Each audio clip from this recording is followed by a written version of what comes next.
Hello, ladies and gentlemen.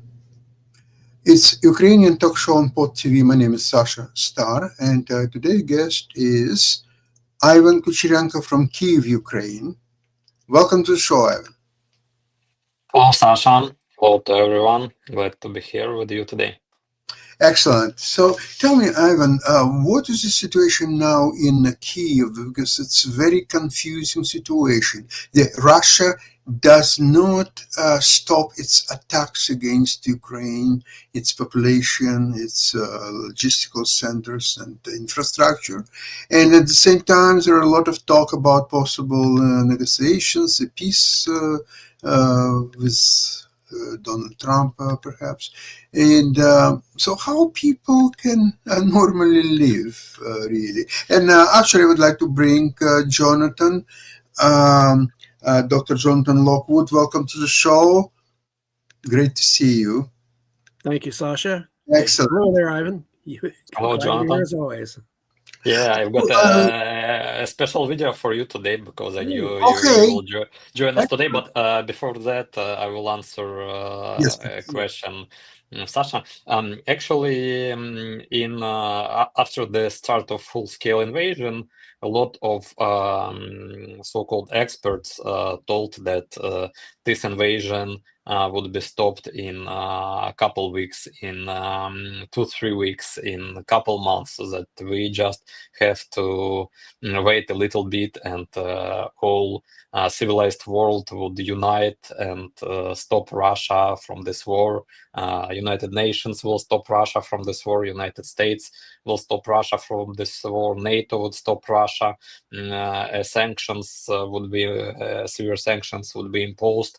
All weapons would be provided to Ukraine. Actually, almost 3 years ago, we gathered on this show and discussed that see all those ships with the United American weapons, they're swimming across the Atlantic Ocean, and soon Ukraine will receive all the weapons that the military factories in the United States are working 24-hour. And soon Ukraine will receive all the weapons. Now 3 years have passed. We still haven't received most of the weapons Ukraine was promised for the 2023 year, a year ago, before the start of our offensive attacks. And majority of Ukrainians, they actually not believe in any experts anymore. They are not believing nobody who is saying that there will be peace after the Trump inauguration, and that in several days there will be a peace agreement. We're just living our life, trying to be alive.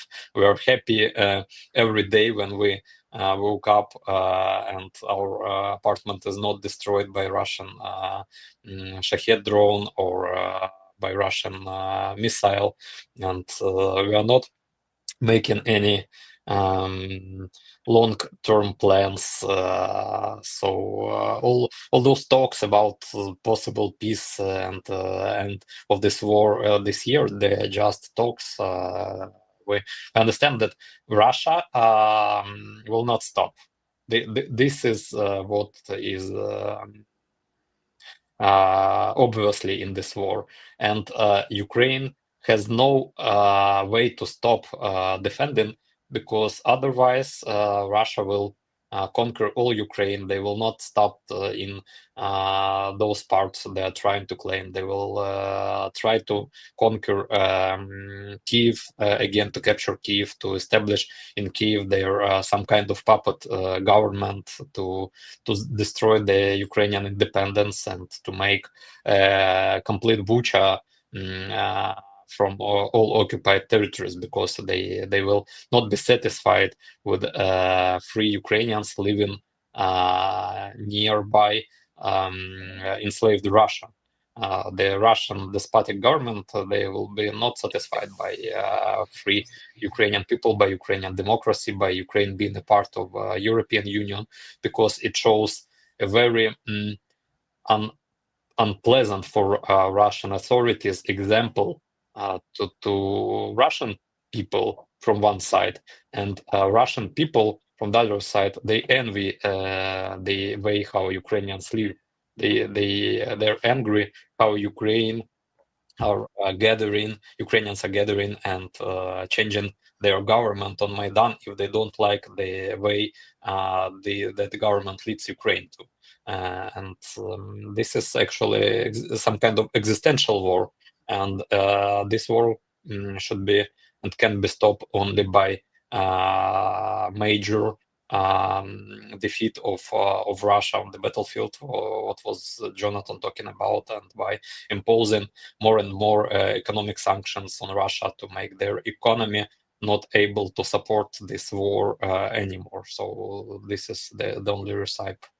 And to view it just quickly through President Trump's prism, he tends to, as we know, he tends to be very transactional.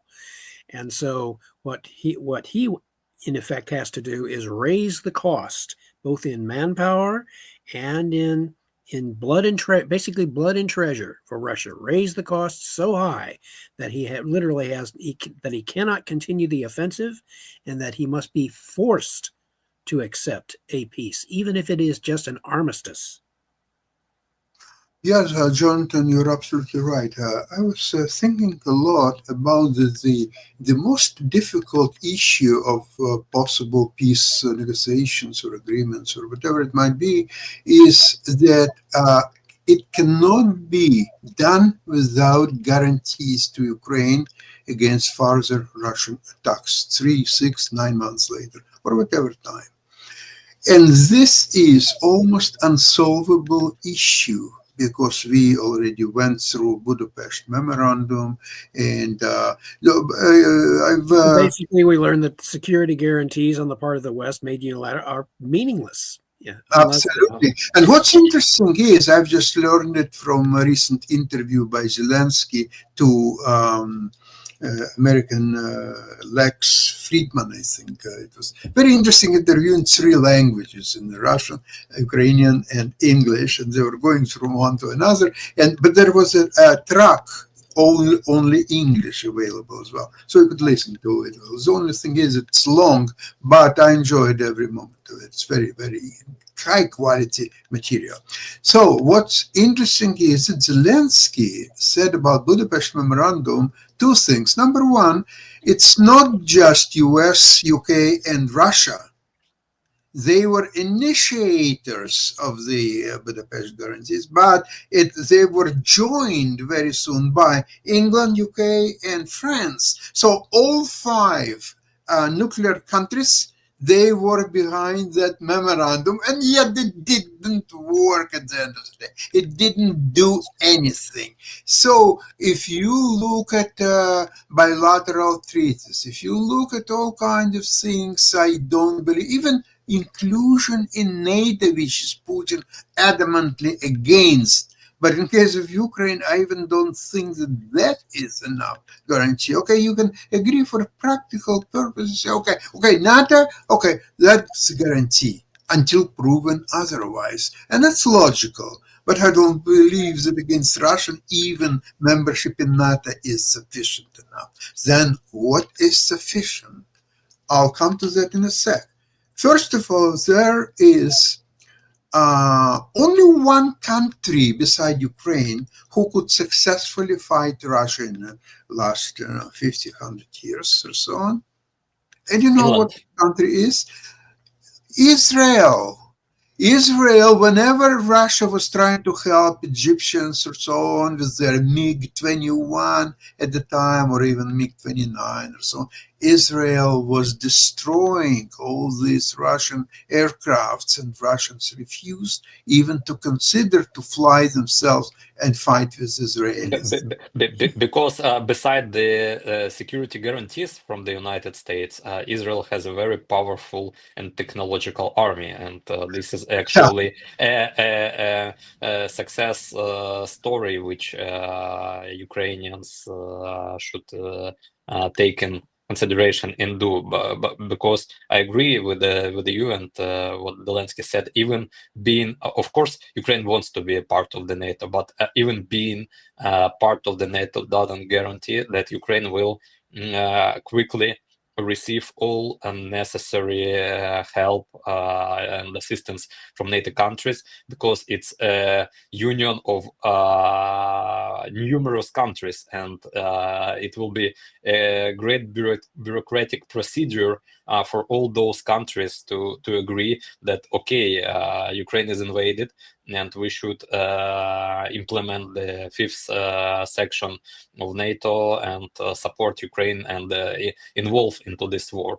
And the next thing which Russia will do after the peace treaty with Ukraine is actually their effort to prove the NATO and to break NATO as alliance, because actually they're already doing it. Russian ships, so-called civilian ships, but they're actually doing military tasks. They are damaging the power and communication cables in the Baltic Sea. They are the last case, the last situation with that Russian ship on which spy equipment actually was discovered after the Finnish special forces boarded that ship. After it damaged the power cables in the Baltic Sea.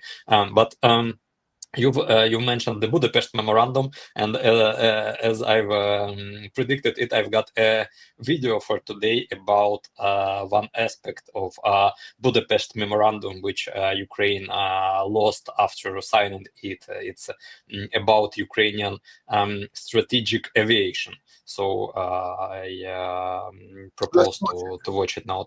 Yeah, Mark, please start the video. Було прийнято рішення про продаж цих літаків в Російську Федерацію. Решта літаків підлягала розробці і утилізації. It's a painful question. It's the fastest strategic bomber in the world. Everyone stood here and watched with tears in their eyes as this crazy decision was being implemented.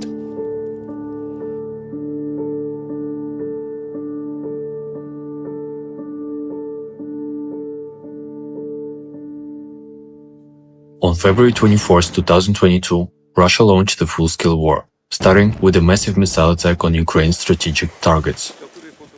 Since then, Russia's strategic aviation has frequently been deployed to bomb Ukraine. Ironically, some of these strategic bombers sold to Russia are now being used for that. Most of the missile attacks on Ukraine's cities and infrastructure involves Russia's long-range strategic bombers, such as Tu-160, Tu-22 and Tu-95. Today we're in eastern Ukraine, in the city of Poltava, at the location where all of those planes used to fly during Soviet Union and independent Ukraine.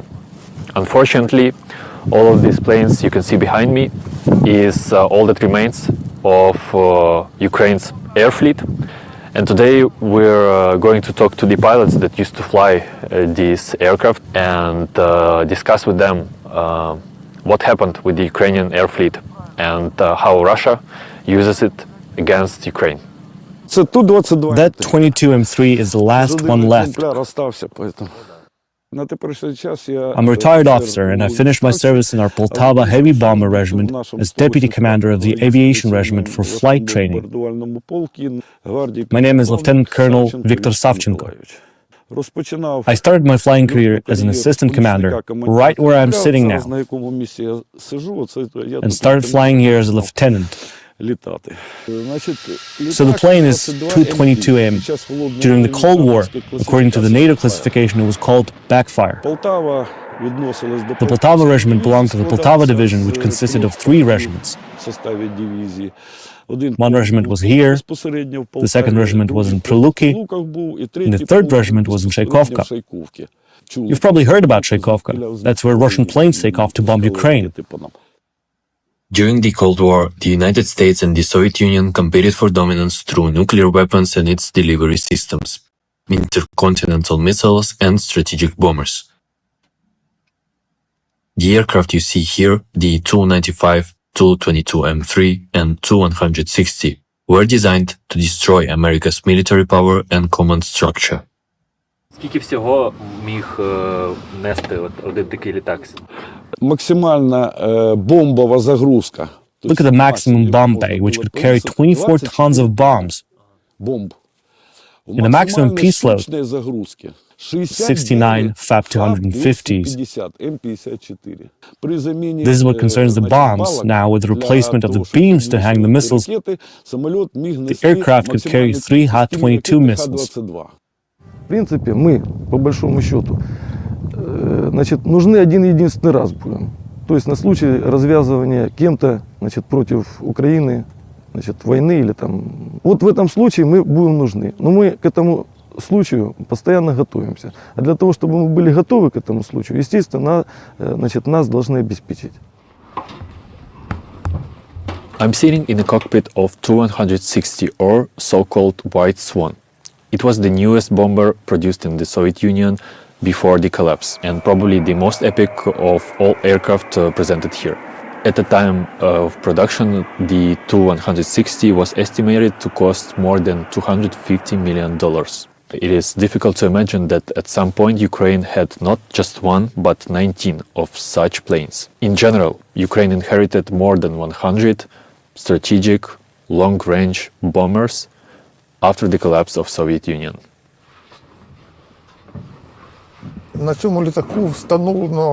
This aircraft has set about 200 different aviation records. For example, the overall bomb carrying capacity, which means that no other aircraft in the world can lift so many bombs. It could lift 45 tons. It is also the fastest strategic bomber in the world. Dear viewer, I want to shortly interrupt the video to tell that if you like this topic, you can go ahead and visit our website to read a more in-depth article on this topic. So the link will be in the description. With all this strategic weaponry inherited from the Soviet Union came immense responsibilities.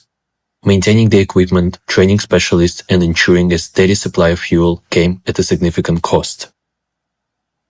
Для заправки цього повітряного велетня треба 54 тонни пального, що приблизно дорівнює місткості залізничної цистерни. А якщо літаків 5, 10, уявляєте, скільки пального треба, щоб їх заправити? Тому і здіймаються у повітря наші Ту-22М3 лише за певних умов. Якщо за часів Радянського Союзу кожен пілот піднімався у небо 8-10 разів на місяць, то зараз 8-10 разів на рік. But what was such a fleet truly capable of? Pavlo, a former navigator of the Tu-22M3, explains. We had a combat training center in Mykolaiv. I was the squadron navigator, and together with the squadron commander, we attended these courses. At that time, the Minister of Defense of Ukraine came with a commission to inspect the center. He walked into our classroom and said, "We have a question for the representative of the Poltava Long-Range Aviation Regiment. Can you show us what your regiment is capable of?" So 2 hours later, the commission returned, and by that time, we had already created a map and strike plan. We had the entire regiment's composition, actually, not even 30, but just 20 aircraft. The theoretical strike targets were calculated for dams, reservoirs, and oil refineries. We presented the results. After that, the Ministry of Defense told the Commission, "Do you see? Now our ground forces can move in and collect the trophies. The war is over." Just one regiment could do all of that. A bittersweet chapter in Ukraine's history. The Budapest Memorandum marked the turning point. Under this agreement, Ukraine relinquished the world's third largest nuclear arsenal along with its delivery systems in exchange for security assurances. The aircraft disarmament process was funded by the United States, but some of the planes were handed over to Russia to settle financial debts. Тому було прийнято рішення політичне про продаж цих літаків в рахунок заборгованості держави у Російську Федерацію. Решта літаків підлягала розробці і утилізації. Як наслідок цього, більша частина особового складу була вимушена змінити місце служби, а також звільнитися з лав Збройних сил.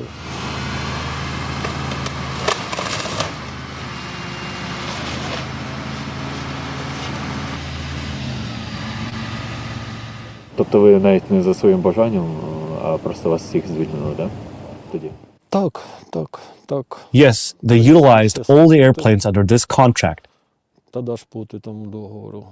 The Ukrainian government thought it was too expensive for Ukraine. Считала, що це дуже дорогое удовольствие для України. The results of what we can see ourselves. Результат ми самі бачимо. Це прямо тут відбувалося, на цьому аеродромі? Да, вон там. Yes, right behind those hills. Золотими капонирами. Здесь все стояли. Everyone stood here and watched with tears in their eyes as this crazy decision was being implemented. Решение воплощалось в жизнь. On the Tu-160, the crew doesn't know the specific target. Their task is to reach the designated area at the precise time, and it doesn't matter which course they launch the missile from. The missiles are pre-programmed and fly to their targets autonomously. However, on Tu-22M3, the crew knows exactly where the missile is going. So there is no way to make an excuse that I didn't know where I was launching the missile. If the missile flew to a shopping center at Kremenchuk, the crew knew exactly where it was going. Однозначно, куди він б'є. Once symbols of Soviet power. For Ukraine, these bombers represent betrayal. Disarmed in the name of peace and prosperity, yet drowned in a decade of war. Я закохався у цей літак, і мені дуже прикро, що доля цього літака на Україні така, як вона є.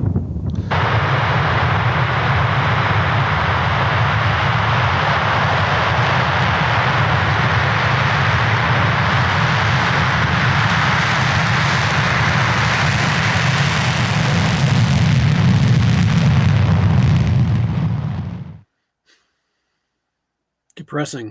Depressing, yeah. And by the way, when Zelensky was talking about Budapest Memorandum, he was saying that all people involved in creation of and implementation of the memorandum, they all have to be found, tried, and jailed from all the countries who participated in that.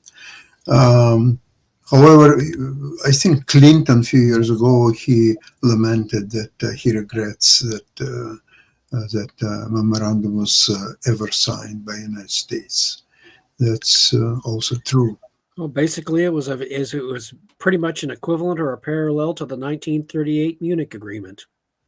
Yeah, peace at any price. I think that was worse than Munich, because in Munich there was still no war. There were obviously a lot of attempts of Hitler to multiply his power and next Austria and Czechoslovakia, which he did. But in 1994, Russia was very weak still. So there was no drastic, not beside convenience for the United States to know that all nuclear weapons are in one place in one country, there was no other justification for even thinking about something like this memorandum, I believe.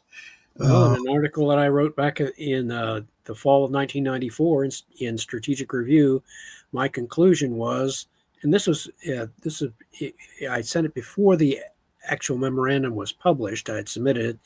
It's published, but without decisive intervention by the West, we would be faced with the choice of either increased nuclear proliferation or a Russian-Ukrainian war.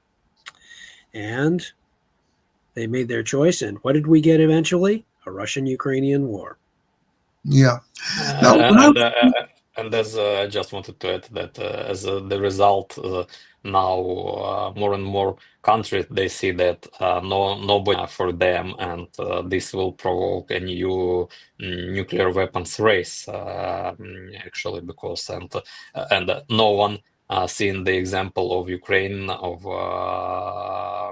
Budapest Memorandum, no one in future will not give up their nuclear weapons by peace like Ukraine did it, because there will be no guarantees. No will come and defeat you if Russia or China will attack you in future. So this actually that started not in 2022. It started in 2014 when Russia invaded Crimea and the eastern part of Ukraine during the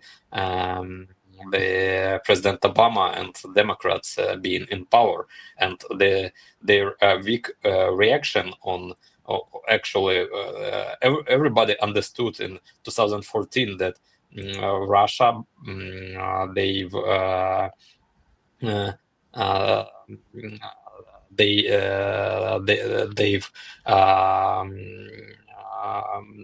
broke the Budapest Memorandum, and other countries who guaranteed Ukraine security of this Budapest Memorandum should react and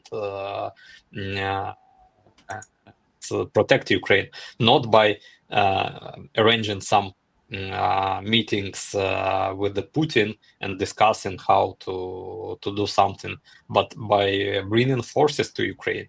If United States, if United Kingdom, France, Germany, which signed that memorandum and guaranteed security for Ukraine, brought real forces, brought their armies to Ukraine to protect Ukraine, to then Russia wouldn't go any further, because in 2014 they were not ready to confront NATO. They actually would remove their forces from Ukraine and they would step back.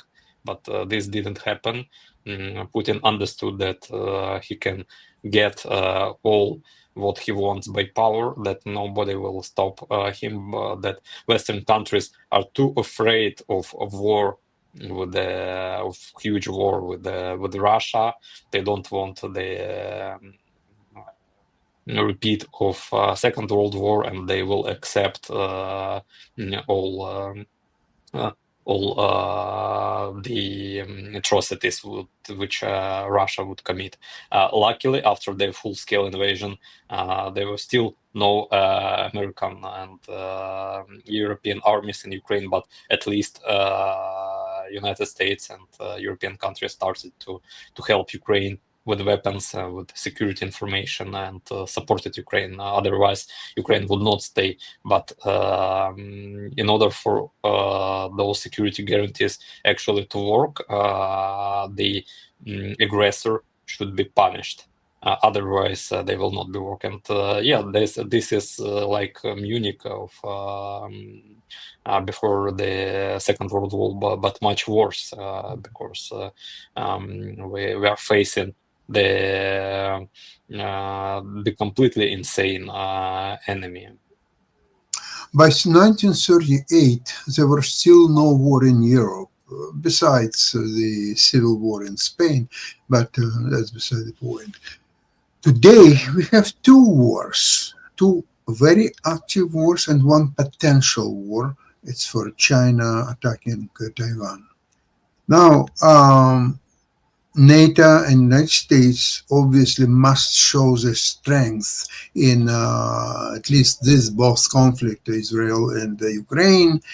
Therefore, China would be more fearful to start their own attacks, because if both Russia and Russia, because essentially Israel and Ukraine, they're fighting the same enemies. Yes, they are. And therefore, I'm surprised really how come Ukraine and Israel didn't make any treaty, both war and peace treaty, and together fight the same enemies, because both sides have a lot to offer to the other partner in this. Sasha, I would point out that once again that because of the classified nature of many government activities, we do not really know that they are not talking. We do not know this. We do not know. Ukraine and Israel may be very well communicating covertly. What I know that Israel blocked the transfer of MiG-29 from Poland to Ukraine because they were upgraded using Israel technologies. It was a situation of the previous year before the 7th of October, actually. And Israel blocked that transfer because they didn't want to angry Russia by allowing it. It says now they don't care about angering Russia. Now they don't care, but that time they were afraid of angering Russia because Russia would support more their enemy, their proxies on the Middle East, and they will attack Israel. What actually happened? Because the recent Israel military operations, when they've discovered those storages of Hamas, of Hezbollah, they are full of new Russian weapons. So it's obvious that Russia supported all those terrorists. They've transferred their modern weapons to them to fight Israel and to kill Israel. And it's actually shows that trying to please the aggressor will lead even to worse consequences. Right. Pleasing the aggressor, then aggressor understands that he's allowed to do everything with its victim.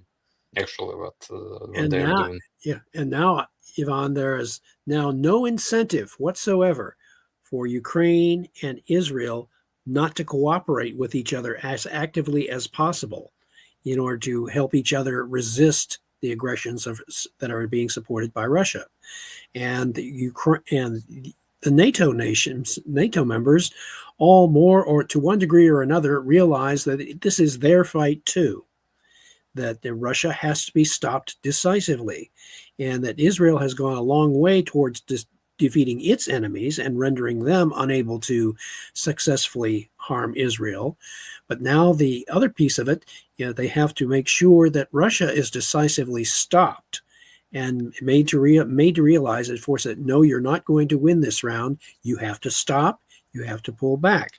And fortunately, in a strange way, and I realize this is a very strange set of circumstances, the outgoing Biden administration has been trying to rush as much as they can in the way of commit Ukrainian security assistance aid and get that over to Ukraine before the Trump administration comes in and they fear cuts it off.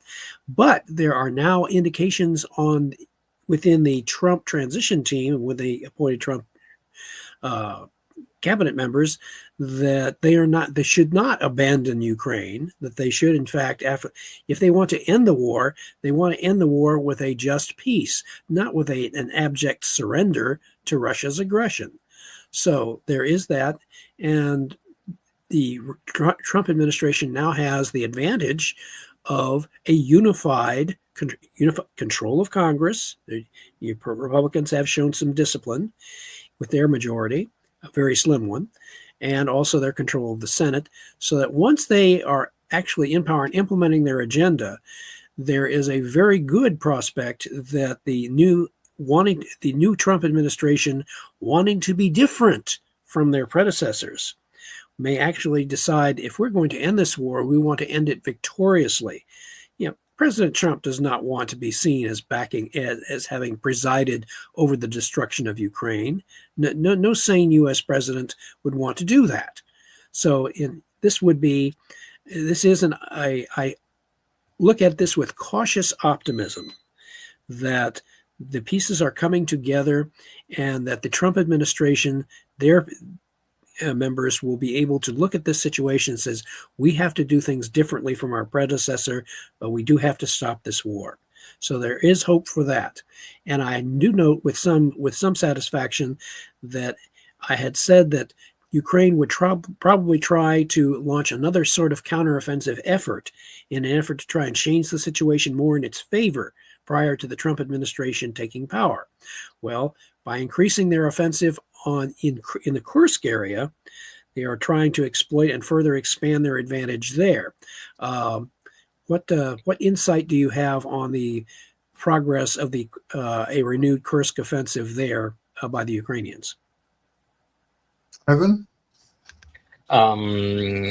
Actually, I have some fellows which are fighting in Ukrainian assault forces, which are involved in Kursk operation, but they don't say They don't say anything about this the operation and as they advantages. should.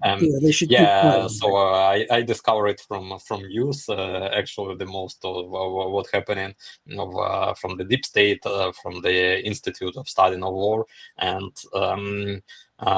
actually it's a sign for President Trump, for his team, for the partners of so-called partners of Russia, that Putin is not controlling anything. Actually, that he even doesn't control the situation in Russia. That even with assistance from North Korea, with the dozens of North Korean soldiers involved, they can't not only fight back Ukrainian forces from the Kursk region, but they are even losing more and more territories. And this is a really good sign that there are no red lines left, because before the start of that new offensive in Kursk region, there were several very successful strikes using the Western weapons on command centers of the Russian forces which are stationed in the Kursk region, and they've lost a lot of senior commanders as a result of those strikes, and it's hopefully it assisted Ukrainian forces in this operation, and Western weapons are killing Russian soldiers, not just regular soldiers, but they're killing Russian commanders on the Russian land, and Putin can't do anything. Of course, they will try to assassinate some top NATO or Germany official, or they will do some kind of other ways of hybrid attacks, like cut or damage some telecom cables in Baltic Sea or maybe in Pacific Ocean, but they will not ready to answer with something more severe as the result. During his interview, Putin promised that they will use his so-called Oreshnik missiles on countries who are giving Ukraine weapons which they're using to attack Russian territories. Ukraine is using those weapons. Ukraine is using American ATACMS missiles. Ukraine is using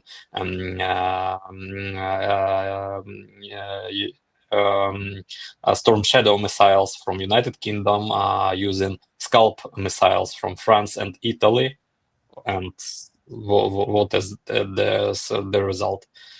Did Putin used his Oreshnik to strike Washington, London, Paris, or Rome? So it's been shown to be a bluff. Yeah, another bluff of Putin. We already should get used to it, and don't. Hopefully, actually, what I see from the words of Western politicians, that they not believe in his bluff anymore, and hopefully Donald Trump and his administration will not believe what Putin is saying and what he is threatening anymore, and they understand pretty faster than democratic administration, they will understand that Putin is weak. So, Excellent. Yeah, I agree, Ivan. And it seems to me that when I earlier mentioned that there are two parallel tracks, one is a peaceful possibility to have some kind of a peace accommodation, and another one to continue the war. And it's very difficult to combine and do both tracks at the same time, but there is no other way of doing things, at least at this point. I think Zelensky is doing very, I'd say, reasonable approach. I'll tell you, there is nothing in this peaceful proposal by Trump that could accommodate Ukraine because there are no guarantees. And it's not being spelled out, not even discussed, and without guarantees, Ukraine could. But Zelensky knows that Putin will be one who will derail it at the end of the day. So why Zelensky would start to derailing this process when there is a Mr. Putin who is there to do it, to do He doesn't have to say anything. He can let Putin do his work for him. Absolutely. So that's where we are now, and a lot of Western experts, especially European, they believe that the war will go well into 2026. There will be no peace this year, and I'll tell you, it's not easy to disagree with that, because the rulers of both countries, Ukraine and Russia, the peace is detrimental to their interests. In case of Zelensky, he is facing early election, destroyed country, at least its eastern part, possible investigation of how the war started and who was responsible for what. And there are already a lot of voices that it was Zelensky who actually provoked this war by derailing the so-called Paris agreement with Putin, that he agreed on something and it was a time to sign. He decided not to sign it. But again, it's all subject of investigation. We don't know. There are some voices who try to bring our attention to that. But first of all, it's not neither time nor the place for that now. It looks to me like Russia's trying to pull the old trick of, look what you made us do. Exactly. You made us invade you. Exactly. But you know the history, Jonathan, history is always written by the winners.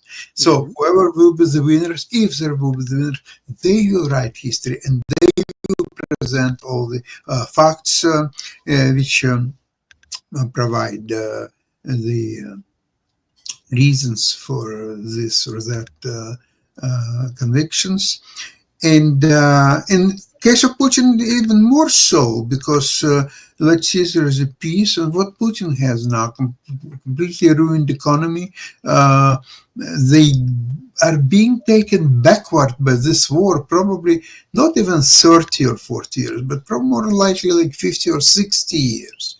They are now being very close to their post-Second World War situation. Exactly. To rebuild the country, they have to get their. And this time, the West will not step in to revive Russia. They will simply hopefully they managed to rebuild the country, because the world prices on oil after the Second World War were increasing almost all the time, and Soviet Union received the majority of its income on those selling the oil. And hopefully we're facing the reality in the future when oil prices will be decreasing. They were selling oil and buying grains from Canada, from the United States, and other countries. Grains and equipment, now they're or those machine equipment, now they're buying it from China, but anyway, if China will be managed to stop trading with Russia, which actually also can be achieved by United States by putting Yes, it can. sanctions on Chinese banks with the trading with Russia. They will not be able to buy all those machine equipment and electronics from China because they can't produce their weapons by their own. They don't have all the required components. They're still producing weapons using the majority of Western and Chinese companies and their missiles and all kind of their weapons and equipment. Actually, Russia is not producing anything except of terror. This is what they can produce on their own.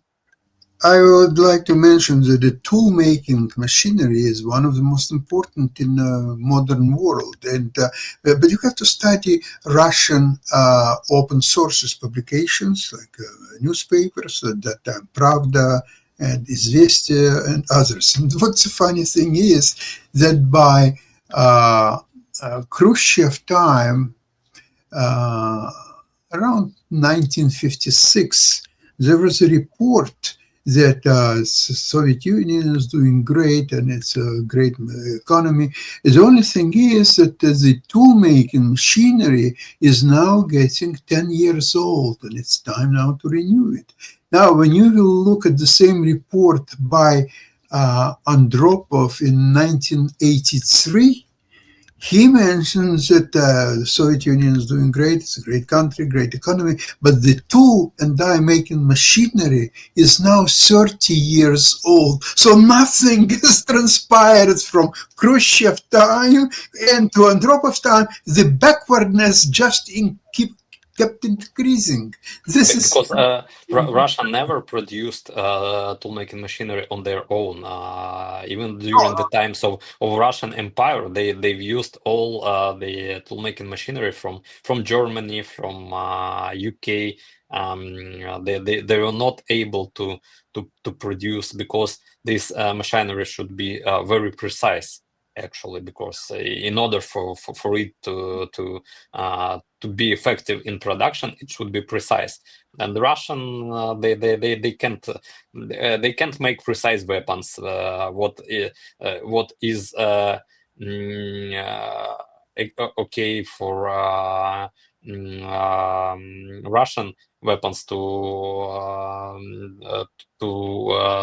deflect like 100 or 300 meters for Russian missile from a target, and it's okay for Russian missiles because they don't consider about losses amongst the civilians. They're not consider about destroying civilian infrastructure.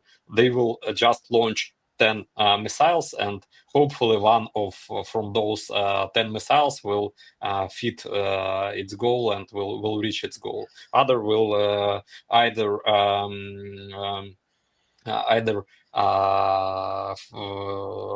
damage the nearby structures, or they just fall during the flight somewhere on Russian territory. It's okay for them, and it's not okay for Western weapons, which is right. Western. What you're referring to, Ivan, is what the U.S. Air Force and others call circular error probable. That U.S. missiles, particularly nuclear missiles, had a very small circular error probable. In other words, they were smaller. That means they could use smaller nuclear warheads, but that because they would land so close to the target, they didn't need to be very large warheads. The Soviets, on the other hand, they would have very large missiles and with very large warheads because they had to compensate for the fact that their missiles were not very accurate, but they relied on larger nuclear yields to make up for the fact that they weren't accurate. So that carries over into their surface-to-surface missile capability. They are making up for lack of accuracy with higher explosive warheads. And so, and this sloppiness carries over into their logistical capability. As you know, as you remember, during World War II, until the U.S. began supplying Ford trucks to the Soviet Union through Lend-Lease, Soviet logistical capability was mostly horse-drawn wagons. If that had remained the same, the Soviet army, they would still have defeated the Germans at the battles of Stalingrad and others because they are very close to their own supply centers. But as far as driving the Germans out of Russia, that would have been a very long process because their logistical capability simply was not up to it. Only the infusion of trucks and so forth. And I'll bet you that those Ford trucks, the Russians used up those Ford trucks until wheels fell off. I'll tell you, Jonathan, I remember Studebaker trucks, Yes. also in the United States. And I remember when I was a kid in Odessa in the 60s, 70s, I still saw a lot of Studebaker trucks on the roads. So they were still capable. Exactly. So because they can't produce them on those kinds of quality trucks on their own, and they are afflicted with that even today. And nothing changes. Actually, they have still logistic problems, and we faced it. We've seen it after the full-scale invasion, where they started to invasion to Kiev region, and they were not able to conquer all the territory, so they're just advancing over the roads. There are no railroads because mostly Russia is supporting their forces by railroads, and Ukrainian forces easily cut off their logistic supply chains and their tanks. We've seen all those videos how their tanks were just staying in the fields and the roads without any fuel, without ammo, without support. Those Russian soldiers just left those tanks and tried to come back to Russia by their foot. And that's why Russia is advancing in the Donetsk region, Lugansk Donetsk region, and part of Kharkiv region, because they're advancing over the railroad routes, and They're staying close to rail. They're staying close to rail supply. Yeah, and they're using them to supply their forces, and they're not advancing, for instance, in the Zaporizhia region, because there is no such great network of railroads there. So it's harder for them to advance there. And there are not enough horses for them to to supply. Yeah, really, those horses are kind of fragile. Yeah. Well, they've already eaten them. Yeah, exactly. Especially the North Koreans, they love all kinds of animals. So They're looking at those horses like it's a smorgasbord. that's right. Yeah, it's 5 stars, all you can eat buffet for North Korea.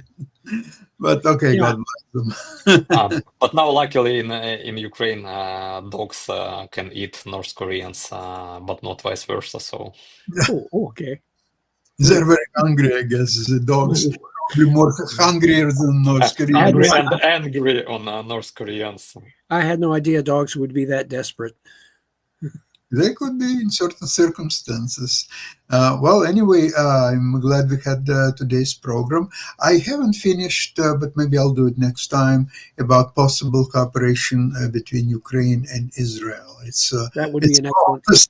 It's almost there, and don't forget that the real guarantees to Ukraine could be provided only by nuclear weapons. And Israel happened to have nuclear weapons. The incentive is there, the potential conditions and prerequisites are there. All that remains to be seen is, will Ukraine and Israel actually make the decision to take advantage of that, and will they do it with the United States' consent? So, interesting to see. So in this case, I wouldn't worry about upsetting Russia. No. Because if Russia can openly cooperate with North Korea and Iran, China partially, then why Ukraine cannot cooperate with other countries, including Israel and the Western European countries, and of course, United States? Well, listen, with that, I would like to have, Ivan, maybe if you will be with us on Friday, you will have a little bit more information about what's happening in Kursk region, because I'm trying to find out and follow it, but sometimes it's difficult when the source is not clear to me 100%. You don't know whether to trust it or not. But maybe by Friday we'll have some useful information. In the meantime, thank you so much again, and Slava Ukraini. I'll see you Friday. Героям слава. Thank you. Bye-bye. Bye-bye.